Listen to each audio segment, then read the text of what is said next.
ಶ್ರೀದೇವಿ ಕರಿಮಾಲಯ ದೇವಸ್ಥಾನದಲ್ಲಿ ಮಹಾಕುಂಭಾಭಿಷೇಕವನ್ನ ತಿರುಪತಿ ಸ್ವಾಮಿಯವರು ಬಹಳ ವಿಜೃಂಭಣೆಯನ್ನು ಮಾಡ್ತಾ ಇದ್ದಾರೆ.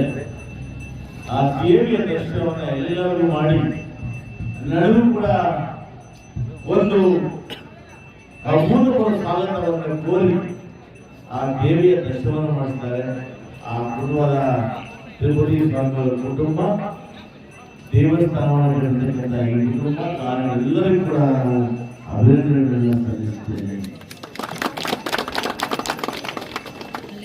ಇವತ್ತು ಧರ್ಮಾಲಯ ತಾಯಿ ಶಕ್ತಿ ದೇವತೆ ಬಹಳ ವಿಶೇಷವಾದ ಶಕ್ತಿವಂತಿಕ ದೇವತೆ ನಮ್ಮ ಭಾಗ ನಿರ್ಮಾಣ ಮಾಡತಕ್ಕಂಥದ್ದು ಬಹಳ ವಿಶೇಷ. ನಾನು ಈ ದೇವಸ್ಥಾನಕ್ಕೆ ದೇವಸ್ಥಾನ ರಸ್ತೆ ಆಗಬೇಕು ಅಂತೇಳಿ 60 ಲಕ್ಷ ರೂಪಾಯಿ ಹಣ ಆಗಿದೆ. 5 ದಿನಗಳ ಕನ್ನಡ ಕೆಲಸ ಮಾಡಿಲ್ಲ ಅಂತ ಇವಾಗ ಗೊತ್ತಾಯ್ತು.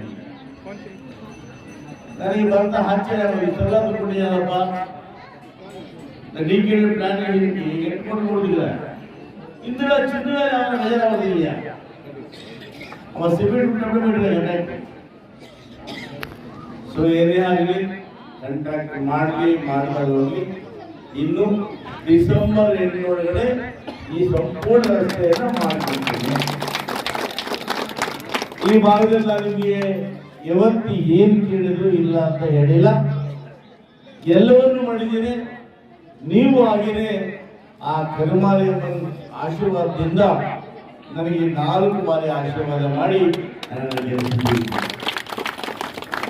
ನನಗೆ ಬಹಳ ಸಂತೋಷ ಏನಪ್ಪ ಅಂದ್ರೆ ನಮ್ಮ ಸುರೇಶ್ ಆಗಲಿ ಈ ಭಾಗದ ಎಲ್ಲ ಮಕ್ಕಳು ಒಳ್ಳೆ ಕೆಲಸ ಮಾಡ್ತಾ ಇದ್ದೀವಿ.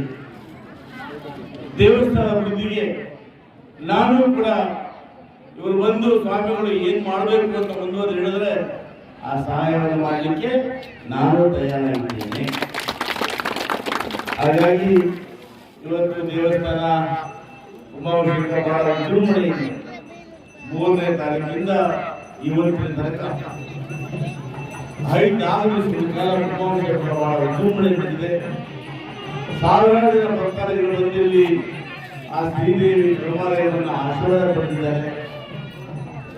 ಎಲ್ಲರೂ ಒಳ್ಳೆಯದಾಗಲಿ, ಆ ದೇವತೆ ಸರ್ವರೂ ಒಳ್ಳೆಯದನ್ನು ಮಾಡಲಿ, ಎಲ್ಲರೂ ಕೂಡ ಎಲ್ಲರ ಜೀವನದಲ್ಲಿ ನೆಮ್ಮದಿ ಆಗಲಿ ಅಂತ ಆಶೀರ್ವಾದ ಮಾಡ್ತಾ ನಾನು ಕೂಡ ನಿಮ್ಮ ಬಂಗಾರ ಪಡೆಯಲಿಕ್ಕೆ ಡಬಲ್ ರಸ್ತೆ ಮಾಡ್ತಾ ಇದ್ದೀನಿ. ಆ ಡಬಲ್ ರಸ್ತೆ ಕೂಡ ಇನ್ನು 1 ತಿಂಗಳಲ್ಲಿ ಪ್ರಾರಂಭ ಆಗ್ತದೆ. ಅದಾದ ನಂತರ ಈ ಭಾಗದ ಎಲ್ಲ ಅಭಿವೃದ್ಧಿ ಮಾಡಲಿಕ್ಕೆ, ಟೌನ್ಶಿಪ್ ಮಾಡಲಿಕ್ಕೆ, ಇಂಡಸ್ಟ್ರಿಯಲ್ ಮಾಡಲಿಕ್ಕೆ ಬದ್ದಾಗಿದ್ದೇನೆ. ನಾನು ಕೆಎಂ ಶಾಸಕ ರೂಪದಲ್ಲಿ ಸೇರಿ ಖಂಡಿತವಾಗ್ಲೂ ಕೂಡ ಇವಾಗ ಇಂಡಸ್ಟ್ರಿಯಲ್ ಏರಿಯಾ ಟೌನ್ಶಿಪ್ ಅನ್ನು ಮಾಡೇ ಮಾಡ್ತೀವಿ ಅನ್ನೋ ಮಾತನ್ನು ಹೇಳಿ ಇವತ್ತು ಈ ದೇವಸ್ಥಾನದ ಎಲ್ಲರೂ ಕೂಡ ನಾವೆಲ್ಲರೂ ಕೂಡ ಮತ್ತೊಮ್ಮೆ ಒಳ್ಳೆಯದಾಗಲಿ ಅಂತೇಳಿ ಆ ಶ್ರೀದೇವಿ ಕೃಪಾಲಯವನ್ನು ಪ್ರಾರ್ಥನೆ ಮಾಡ್ತಾ ನನ್ನನ್ನು ಕರೆದು ಆಶೀರ್ವಾದ ಮಾಡಬೇಕಾಗಿ ನಾವು ಈ ಎಲ್ಲ ಕಮಿಟಿಯ ಸದಸ್ಯರಿಗೆ, ತಿರುಪತಿ ಸ್ವಾಮಿಯವರಿಗೆ ಎಲ್ಲರೂ ಕೂಡ ಧನ್ಯವಾದಗಳನ್ನು ಅರ್ಪಿಸ್ತೇನೆ. ಜೈ ಹಿಂದ್, ಜೈ ಶ್ರೀದೇವಿ ಕೃಪಾಲಯ.